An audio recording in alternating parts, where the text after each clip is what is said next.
online. We'll leave it there. If there are any questions, please. I heard there are lots of questions.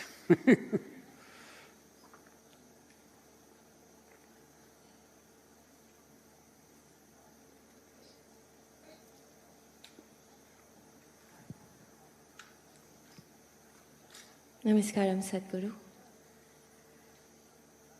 Sadhguru, you are talking about liberating the Hindu temples from the clutches of the government.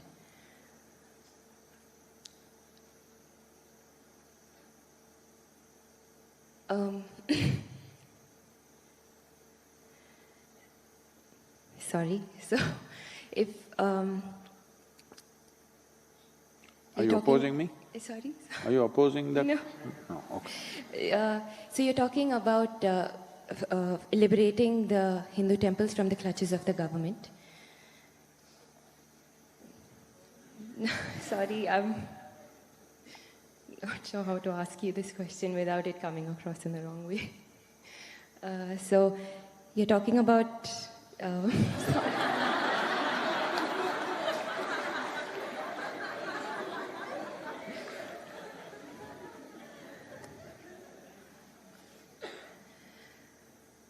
In case this does happen,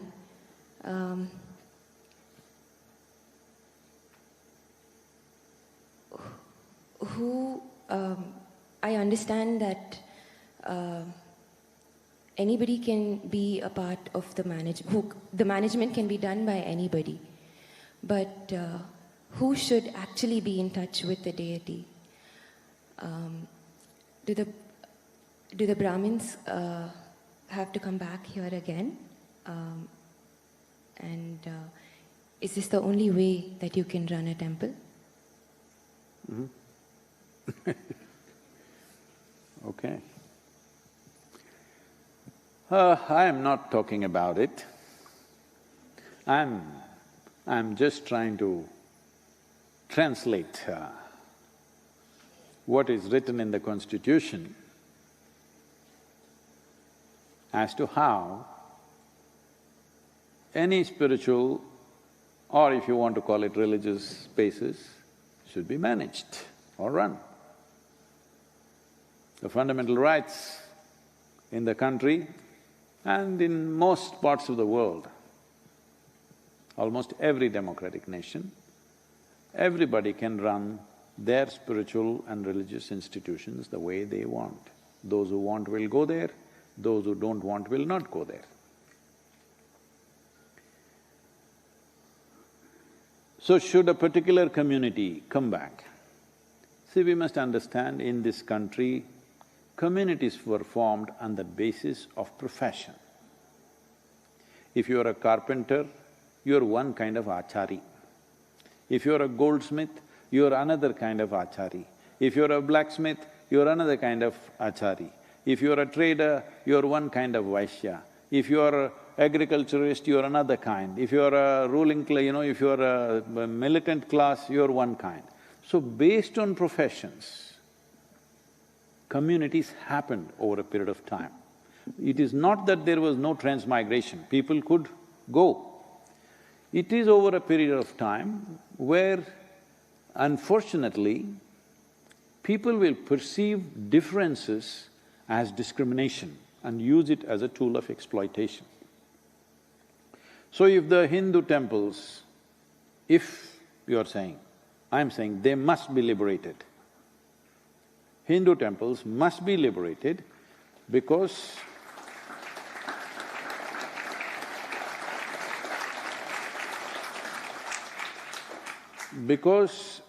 one important aspect of this is, it never belonged to a particular religion, it belonged to a particular trait.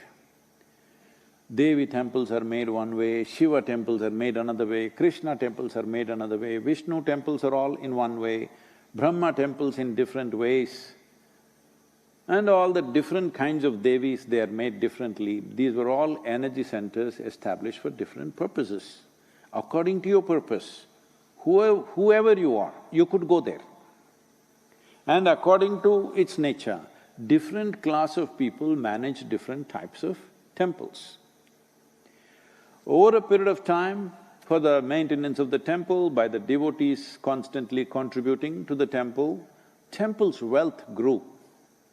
As the wealth grew, slowly certain communities tried to kind of dominate that because there was so much money and so much wealth, so naturally certain people dominated that. Well, in the British era, you must understand this, the Hindu temples were not taken over by the British Empire. It was taken over by a corporate called East India Company. A business took over the temples. Why would you think the business was interested in your religion? No, because they saw there was so much wealth, they decided they must take it. In 1840, because these temples were managed by the English people, resistance rose in the Christian community, both back home for them and also here, that Christian men are managing pagan temples and we cannot condone that. So they decided to hand it back.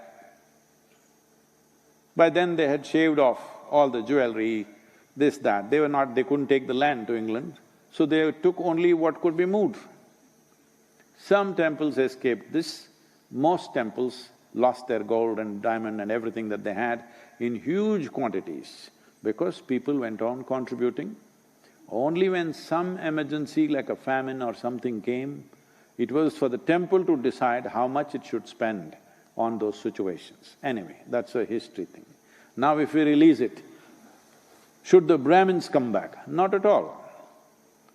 Right now, there is no such thing, only a particular caste should become a carpenter, only a particular person should become a jeweler.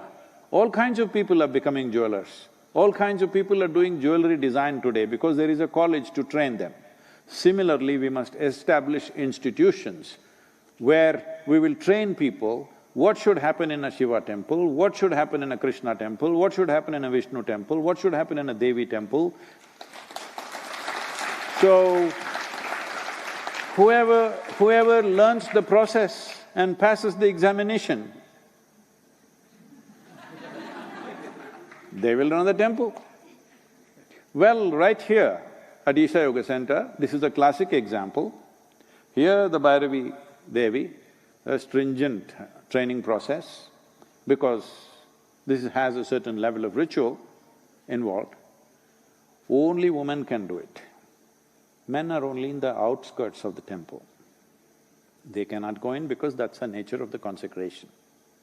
Here in the Dhyanalinga temple, 1/2 of the month, the lunar month, men manage it. Another half of the lunar month, women manage it. But they're all brahmacharis, both ways. They're all ash people, because he is ash. That is, beyond the 12 number, he is like that. Now there's a Kala Bhairava temple coming up. You will see there will be totally a different breed of people managing that. Yes, because that serves not only the living, that is built to serve the dead. So that needs a completely different kind of involvement, different kind of competence to manage that.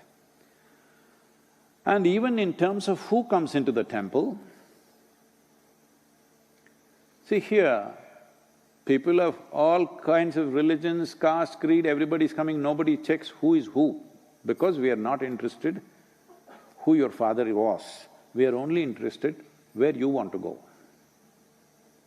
This is the fundamental of democracy, I'm telling you. The fundamental of democracy is, we are not interested who your father was, we are only interested who you are. That's democracy. That is the basis of spirituality.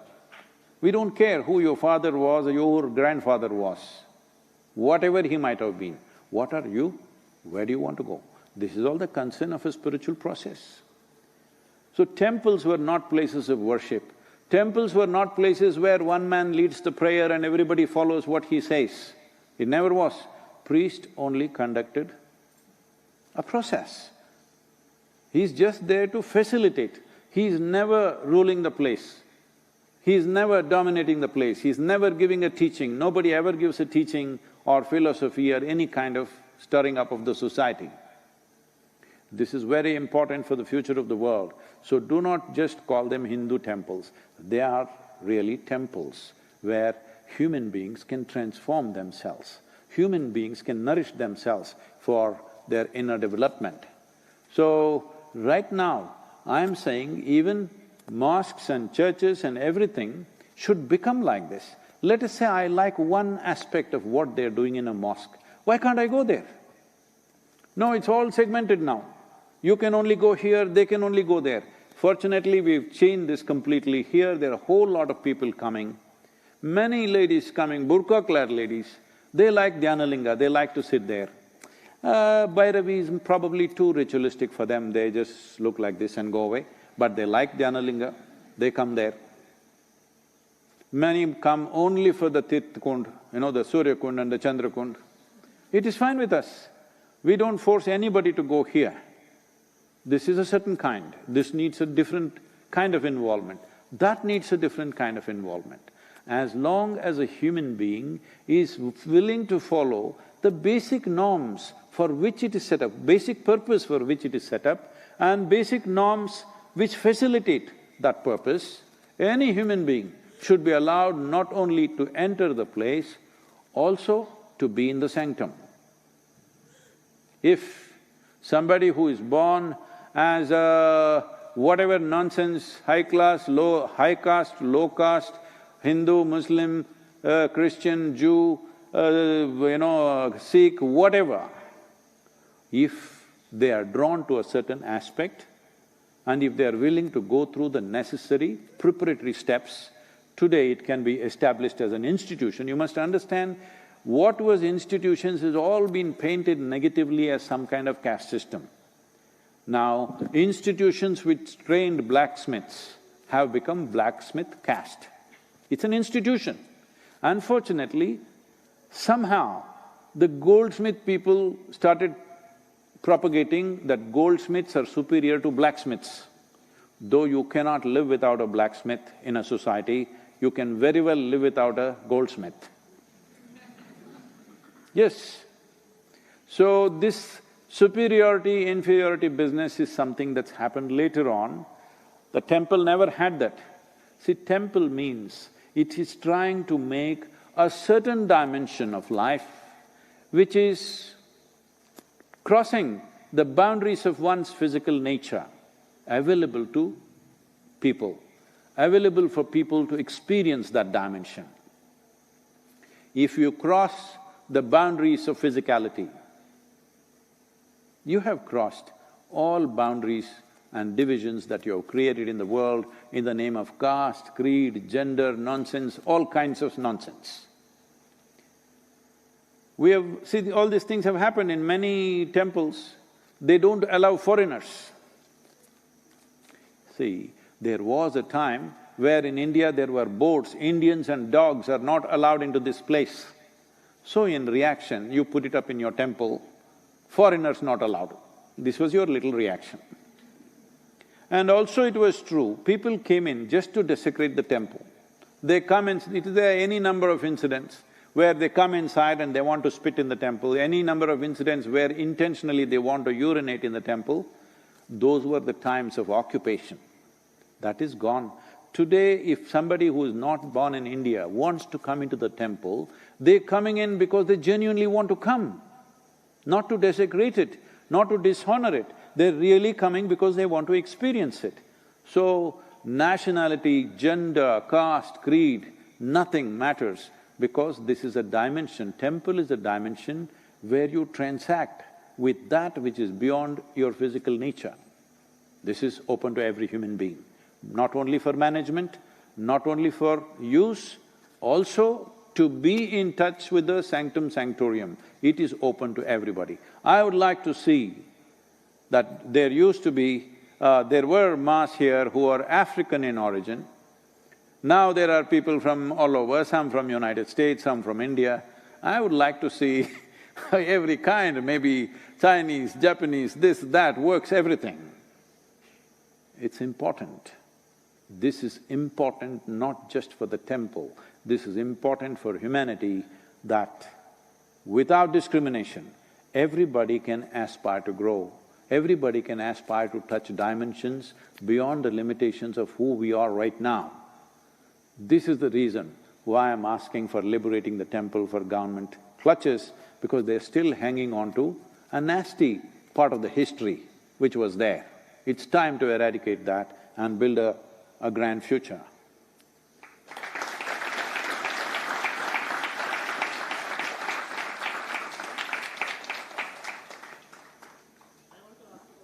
Whoa. 8 o'clock, they're closing this off, right? Yes. There is something called as time and space.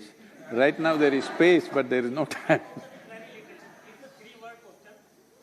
Is exoneration possible? What is that? Is exoneration possible?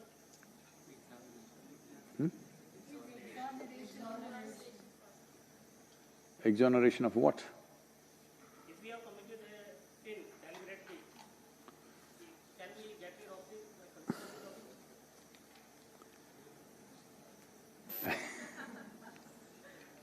It's okay. Hello, we heard the question.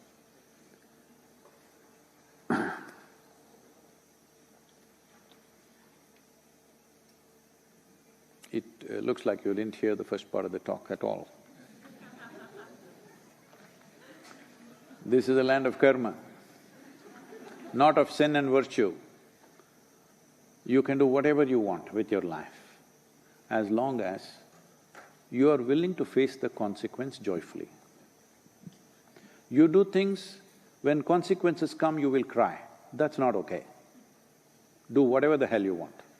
But when the consequence comes, you must be able to bear it joyfully.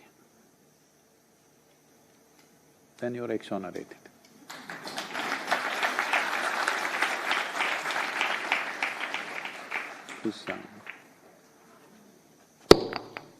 Here we have